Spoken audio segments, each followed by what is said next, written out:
হে কৃষ্ণ করুণা সিন্ধু দীনবন্ধু জগত পথে গোপীশ গোপিকা কান্ত রাধা কান্ত নমস্তুতে। ওম নমো ভগবতে বাসুদেবায়। আজ আমরা প্রবেশ করতে চলেছি শ্রীমদ্ ভগবদ গীতার ৪র্থ অধ্যায় জ্ঞান যোগের এক গভীর ও রহস্যময় অংশে। আপনার জীবন কি কখনো সংকটে পড়েছে? আপনার মনে কি কখনো প্রশ্ন জেগেছে, আমি যে পরিশ্রম করছি তার প্রকৃত উদ্দেশ্য কি? আমি যা করছি সেটাই কি সত্য কর্ম, নাকি আমি মায়ার ফাঁদে আবদ্ধ? এই প্রশ্নগুলো আমাদের সকলের মনে আসে, আর এই প্রশ্নগুলোর উত্তর রয়েছে আজকের আলোচনা করা ৫টি শক্তিশালী শ্লোকে। শ্রীকৃষ্ণ বলছেন, যজ্ঞাতা না পুনর্মহমেবং যশস্বী পাণ্ডব। অর্থাৎ যখন প্রকৃত জ্ঞান অর্জন হবে তখন আর কখনো মোহেই পড়তে হবে না, তখন সমস্ত সত্তাকে নিজের আত্মার মধ্যে দেখতে পারবে। এই ৫টি শ্লোক আমাদের শেখায় কেন আত্মজ্ঞান দানের মাধ্যমেই প্রকৃত মুক্তি সম্ভব, কেন সত্যিকারের জ্ঞানীরা সেবার মাধ্যমে ঈশ্বরকে উপলব্ধি করেন, কেন কর্মের প্রকৃত অর্থ বোঝার জন্য আত্মানুসন্ধান করা জরুরি, কিভাবে আমরা আমাদের প্রতিদিনের জীবনযাত্রায় সত্যকে উপলব্ধি করতে পারি। আজকের আলোচনা আপনাকে একটি নতুন দৃষ্টিভঙ্গি দেবে, আপনার চিন্তার জগতে আলো জ্বালাবে এবং মোহ থেকে মুক্তির পথ দেখাবে। তাহলে চলুন আজকের আলোচনায় প্রবেশ করি এবং জানি কিভাবে গীতার এই জ্ঞান আমাদের জীবন বদলে দিতে পারে। শুরু করছি গীতার ৪র্থ অধ্যায় জ্ঞান যোগের ৩১ নম্বর শ্লোকটি। নায়ং লোকহস্ত যজ্ঞস্য কুতহন্ন পুরুষোত্তম। হে কুরুশ্রেষ্ঠ, যিনি যজ্ঞ করেন না তার জন্য এই পৃথিবীতে কোনো সুখই নেই, পরলোকে তো থাকার প্রশ্নই আসে না।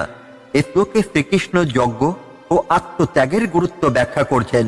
তিনি অর্জুনকে বোঝাচ্ছেন যে যজ্ঞহীন জীবন অর্থহীন ও ফলহীন।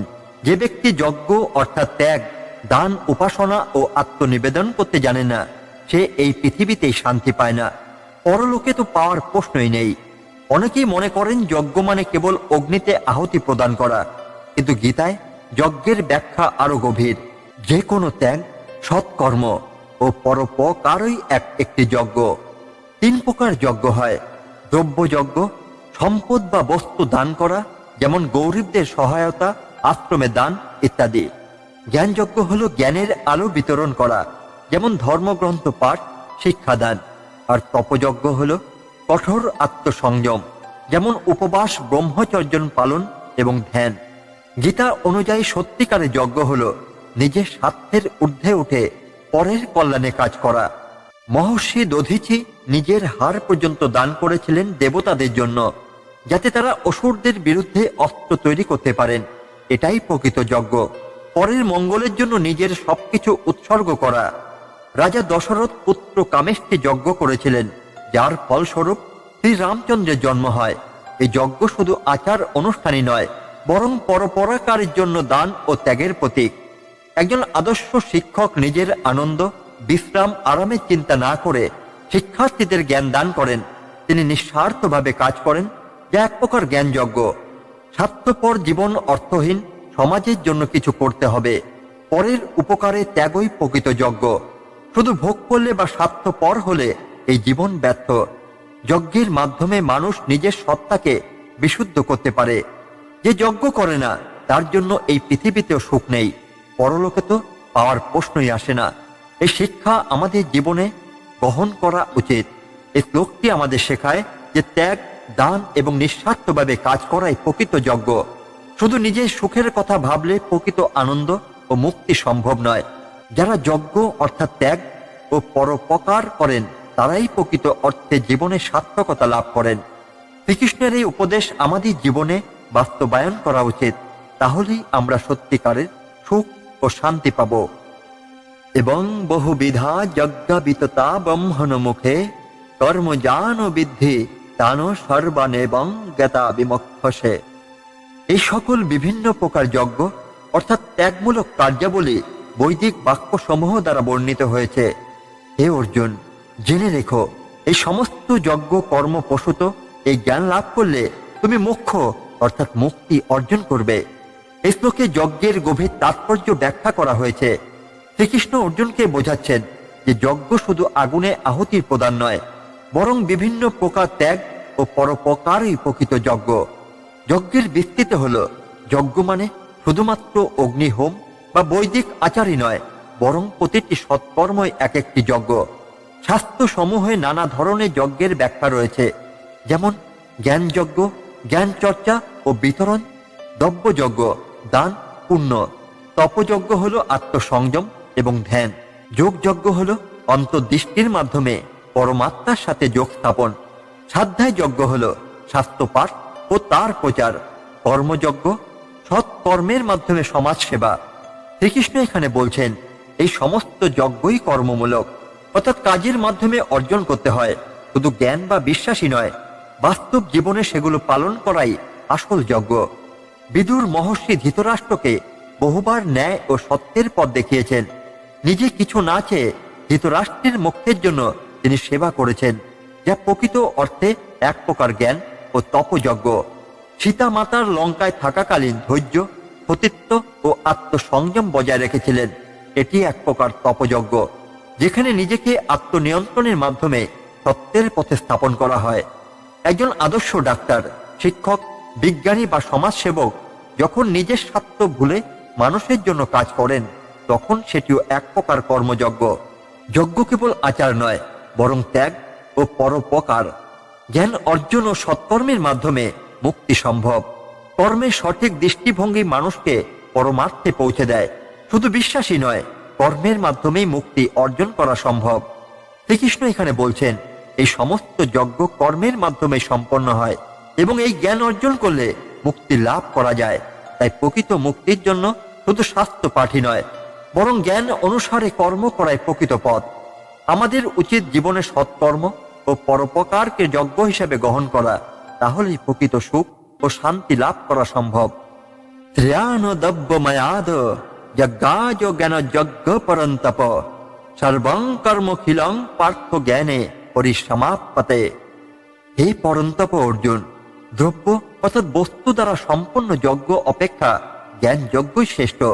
হে পার্থ, সকল কর্ম জ্ঞানেই পরিসমাপ্ত হয়। এই শ্লোকে জ্ঞান যজ্ঞ এবং তার শ্রেষ্ঠত্ব সম্পর্কে বলা হয়েছে। যজ্ঞ বলতে সাধারণ আগুনে হোম করা, বিভিন্ন দেবতাদের উদ্দেশ্যে অর্ঘ্য প্রদান, নানা আচার অনুষ্ঠান বোঝানো হয়। এগুলোতে ধন সম্পদ, দ্রব্য ব্যয় করতে হয়, কিন্তু এসব যজ্ঞ শুধুমাত্র বাহ্যিক এবং সাময়িক ফল দেয়। জ্ঞানযজ্ঞ হল, শ্রীকৃষ্ণ বলছেন, বস্তুময় যজ্ঞ অপেক্ষা জ্ঞানযজ্ঞই শ্রেষ্ঠ। কেননা কারণ জ্ঞানযজ্ঞ মানে আত্মজ্ঞান অর্জন ও প্রচার করা, শাস্ত্র অধ্যয়ন, গুরুদের কাছ থেকে শিক্ষা গ্রহণ করা এবং আত্মসন্ধানই প্রকৃত জ্ঞানযজ্ঞ। বাহ্যিক যজ্ঞ একবার করলে শেষ, কিন্তু জ্ঞানযজ্ঞের ফলে চিরস্থায়ী মুক্তি লাভ করা যায়। যে কোনো কর্ম অর্থাৎ যেমন যজ্ঞ, পূজাদান তখনই প্রকৃত ফলদায়ী হয় যখন তা সঠিক জ্ঞান ও উদ্দেশ্যের সাথে সম্পূর্ণ হয়। রাজা জনক ছিলেন একজন রাজর্ষি। তিনি প্রচুর যজ্ঞ ও দান করতেন, কিন্তু তার সবচেয়ে বড় যজ্ঞ ছিল জ্ঞানযজ্ঞ।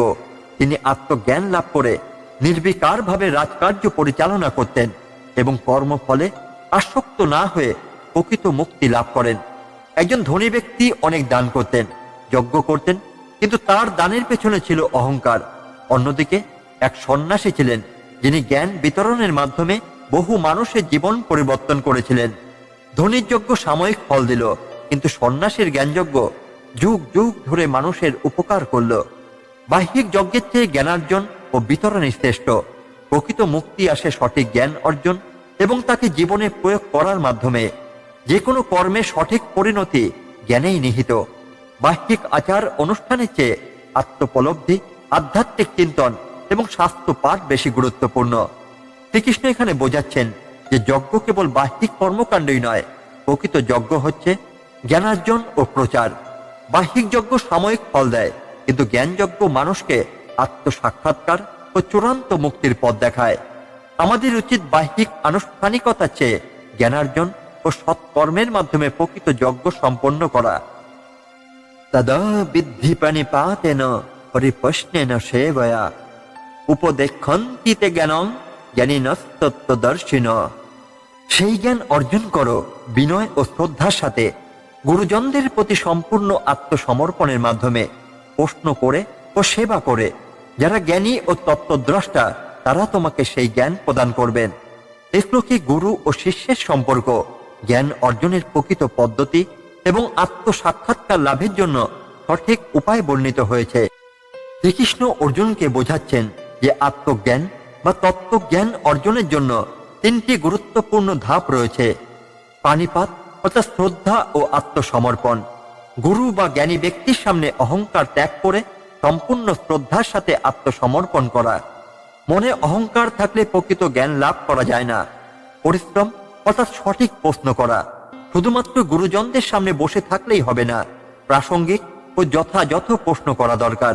গুরুর প্রতি সন্দেহ না রেখে বিনীতভাবে ও আগ্রহ নিয়ে সত্য অনুসন্ধান করা উচিত।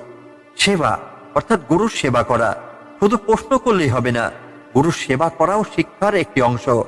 গুরুর কৃপা ও আশীর্বাদ ছাড়া প্রকৃত জ্ঞান অর্জন সম্ভবই নয়। স্বামী বিবেকানন্দ প্রথমে যুক্তিবাদী ছিলেন এবং গুরু শ্রী রামকৃষ্ণকে নানা প্রশ্ন করতেন, কিন্তু পরবর্তীতে তিনি প্রণিপাত, পরিপ্রশ্ন ও সেবার মাধ্যমে প্রকৃত জ্ঞান লাভ করেন এবং আত্মসাক্ষাৎকার লাভ করেন। নচিকেতা যখন যমরাজের কাছে গিয়ে মৃত্যুর রহস্য জানতে চাইলেন, তখন তিনি প্রশ্ন ও শ্রদ্ধার মাধ্যমে জ্ঞান অর্জন করেছিলেন। গীতার সম্পূর্ণ শিক্ষা অর্জুন শ্রদ্ধা, সঠিক প্রশ্ন ও শ্রীকৃষ্ণের প্রতি আত্মসমর্পণের মাধ্যমে লাভ করেছিলেন। প্রকৃত জ্ঞান অর্জনের জন্য একজন যোগ্য গুরুর প্রয়োজন।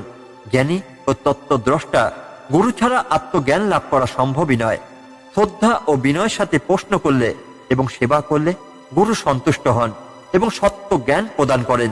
অহংকার ও সন্দেহ ত্যাগ না করলে প্রকৃত জ্ঞান অর্জনই করা যায় না। এই শ্লোক আমাদের শেখায় যে জ্ঞান অর্জনের সঠিক পথ হল বিনয়, প্রশ্ন ও সেবা। যে বিনীতভাবে গুরুর কাছে যায়, গুরু তাকে প্রকৃত জ্ঞান প্রদান করেন। সত্যিকারের জ্ঞান অর্জন করতে হলে শুধু বই পড়লেই হয় না, একজন জ্ঞানী গুরুর সান্নিধ্যে যেতে হয়। তাই আমাদেরও উচিত সঠিক গুরুর কাছে গিয়ে যথাযথ প্রশ্ন করে ও সেবা করে আত্মজ্ঞান লাভ করা। যজ্ঞতান পুনর্মহ বেবাং যশস্বী পাণ্ডব জন ভূতান্ন শেষানি দক্ষ সৎমনাথময়ী। হে পাণ্ডব, যখন তুমি সেই জ্ঞান অর্জন করবে, তখন আর কখনো মোহগ্রস্তই হবে না। তখন তুমি সমস্ত জীবের অস্তিত্ব তোমার আত্মার মধ্যে এবং আমার অর্থাৎ পরমাত্মার মধ্যে উপলব্ধি করবে। এই শ্লোকে শ্রীকৃষ্ণ অর্জুনকে বোঝাচ্ছেন, আধ্যাত্মিক জ্ঞান লাভ করলে আর কখনো মোহগ্রস্তই হতে হবে না। মোহ অর্থাৎ অজ্ঞানতা ও বিভ্রান্তি থেকে মুক্তি পাওয়া যায়। তখন সবকিছু পরমাত্মার অর্থাৎ ভগবান অংশ হিসাবে উপলব্ধি করা সম্ভব হয়। মোহ হলো অজ্ঞানের ফলে সৃষ্ট বিভ্রান্তি, যেখানে আমরা সত্যকে দেখতেই পাই না। আমরা মনে করি যে আমরা পৃথক সত্তা, কিন্তু প্রকৃতপক্ষে আমরা ভগবানেরই অংশ। আমরা ভাবি এই দেহই আমাদের আসল সত্তা, কিন্তু আত্মা হলো চিরস্থায়ী। মানুষের মোহ তাকে সংসারে আবদ্ধ রাখে এবং পুনরায় জন্ম মৃত্যু চক্রে ফেলে দেয়। শ্রীকৃষ্ণ এখানে বলছেন, যখন অর্জুন প্রকৃত জ্ঞান লাভ করবে, তখন সে আর কখনো মোহগ্রস্তই হবে না। তখন সে বুঝতে পারবে যে এই জগতের সমস্ত জীব ও বস্তু ভগবানেরই অংশ। সে উপলব্ধি করবে সবকিছুই এক মহাশক্তির অভিব্যক্তি এবং ভগবানেই সবকিছুর মূল অস্তিত্ব রয়েছে। মহর্ষি বাল্মীকি আগে এক ডাকাত ছিলেন।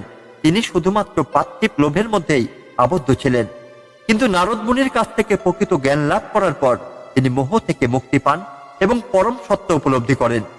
মহাভারতের যুদ্ধের শুরুতে অর্জুন মোহগ্রস্ত হয়ে পড়েছিলেন, কিন্তু শ্রীকৃষ্ণের জ্ঞান লাভের পর তিনি সত্য উপলব্ধি করেন। প্রথম দিকে স্বামী বিবেকানন্দ মনে করতেন ঈশ্বরের অস্তিত্ব নেই, কিন্তু শ্রী রামকৃষ্ণের কাছ থেকে জ্ঞান লাভের পর তিনি উপলব্ধি করেন যে সবকিছুই পরম ব্রহ্মের প্রকাশ। প্রকৃত জ্ঞান লাভ করলে মোহ ও বিভ্রান্তি থেকে মুক্তি পাওয়া যায়। তখন সমস্ত জীব ও বস্তুর মধ্যেই পরমাত্মার উপস্থিতি অনুভব করা সম্ভব হয়। আত্মসাক্ষাৎকার লাভের পর সবকিছু সমানভাবে দেখা যায় এবং সত্য উপলব্ধি হয়। এটি কেবল তত্ত্বই নয়, ব্যক্তিগত উপলব্ধির বিষয়। এই শ্লোক আমাদের শেখায় যে সত্য জ্ঞান লাভ করলে মানুষ জীবনের মোহ থেকে মুক্তি পায় এবং সবকিছুকে একতা ও ভগবানের অংশ হিসেবে উপলব্ধি করতে পারে। তাই আমাদেরও উচিত জ্ঞানীদের সান্নিধ্যে গিয়ে আত্মজ্ঞান অর্জনের চেষ্টা করা, যাতে আমরা আর কখনো মোহগ্রস্তই হই না। বৃন্দাবন গ্রামের এক দরিদ্র ব্রাহ্মণ ছিলেন, নাম ছিল সুধীর শাস্ত্রী। তিনি ছিলেন একজন ধর্মপ্রাণ ব্যক্তি, কিন্তু জীবনের কঠোর বাস্তবতা তাকে ঈশ্বরের প্রতি সন্দিহান করে তুলেছিল। ছোটবেলা থেকে তিনি শাস্ত্র অধ্যয়ন করলেও দারিদ্র্যের কারণে জীবনের প্রতি তার এক ধরনের মোহ জন্মেছিল। একদিন তিনি ভাবতে লাগলেন, যদি সত্যিই ঈশ্বর থাকেন তবে কেন আমি এত কষ্ট পাচ্ছি, কেন আমি সুখী নই? এই প্রশ্ন তাকে গভীরভাবে কষ্ট দিত।